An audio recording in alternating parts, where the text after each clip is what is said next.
Hi, Caleb from Brownells here, and in today's quick tip, we're going to be talking about red dot sights, two specific types, technically.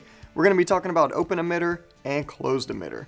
So the purpose of this video is not to overload you with information. I'm just going to go over some quick basics, pros and cons, and help you make an educated buying decision.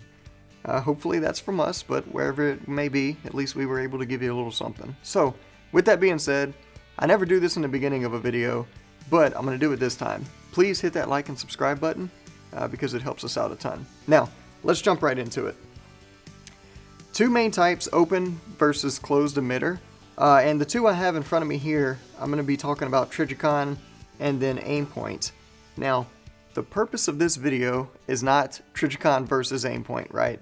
This is just talking about the optic sights, or the optic types, and they're both really durable, really good, battle-proven optics, to be honest. So, with that being said, closed emitter. Now, what does closed emitter mean?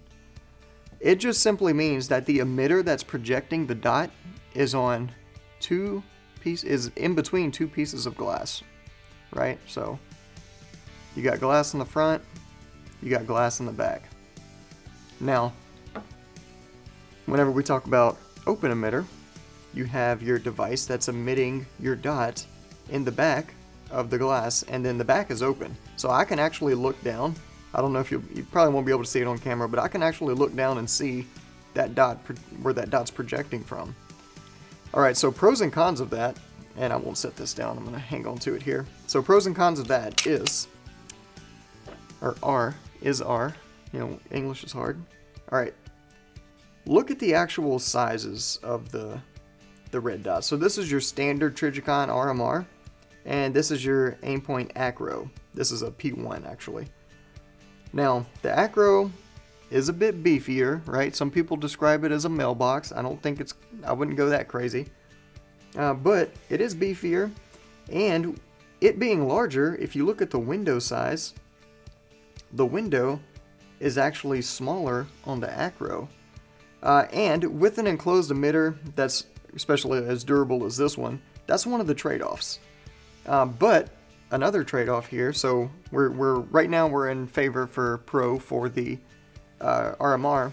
Let's do a pro for the Acro, and that's going to be the obvious thing, the emitter getting clogged with gunk, right?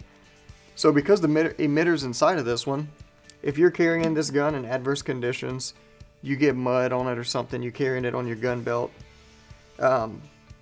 If you get mud on this thing, all you got to do is just take your thumb and just wipe it off and you're ready to keep shooting. Something like this, you're going to get mud down in there, you're probably going to get it back on the emitter. You got to do a little more to clear this thing before you can actually use it. So it's one of those situations where, let's say I'm shooting a competition, like a gunfighter gauntlet for example, because there was a lot of mud involved in that.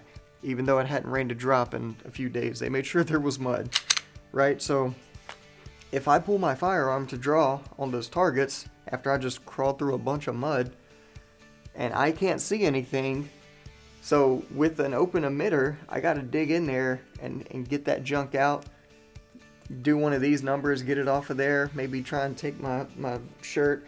In the meantime, the range safety officer is in my face because he's making sure I'm not about to point this thing at anyone trying to get that thing cleared as fast as I can. With something like this, all I got to do is draw. Oh no, wipe with my thumb, and then I'm back on the target. So that's one pro there, and that also applies for like the gross lint you get whenever you're carrying your gun. So if I'm carrying this thing and I just carry it for days, throw it in the safe, put it on, throw it in the safe, never look at it, because I know a lot of your carry guns are absolutely full of your gross belly button lint, right? Same thing applies here. That lint will get all up in your optic, obviously, because it's everywhere else in your gun. So there's some pros and cons there for you. Those are the main ones. We can get super nerdy in it. Like I said, the purpose of this video isn't to overload you with information. It's just to help you make an educated buying decision for whatever situation you're going to be carrying your firearm in.